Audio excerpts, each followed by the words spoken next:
Yan, yan, yan, yan. Buhay.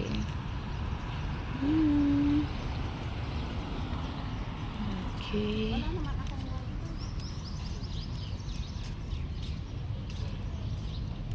Andyan na siya. Grabe ang salimuot ngayon. Thank God. Going to church. Simba, simba. God is good. Kailangan natin magsimba. Oo. Ano ayaw mo simbahan din? Oo. Ganda nga yun para magsimba. Para every makapagsimba. Iba yung nagsisimba talaga. Yung pupunta sa Panginoon. Asan na? Ayan na. So, nasa bus station ka na. Bakuan ata. Napanak i-gate. Kulak mo. Yan, dito tayo. So, iba yung inuuna natin ang Panginoon talaga pag tayo ay nagsisimba.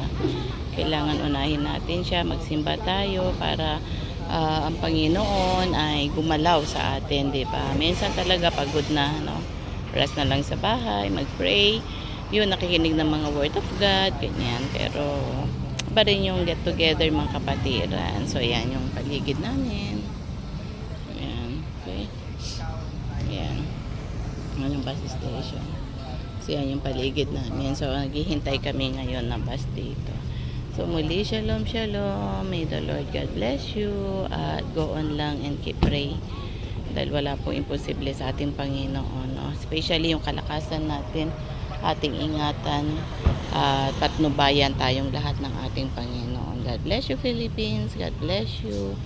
Mga nasa ibang bansa, God bless you all. At ang Panginoon ang siyang gagalaw. So, to God be the glory. And God is good. Shalom, shalom. May the Lord God bless you. May the Lord peace, peace, peace. The shalom of God be upon you all upon this Saturday. And yun, it's July 4 na po. Okay, God bless. 4. Bye. Ay, ija ang Yan. Uwan nga,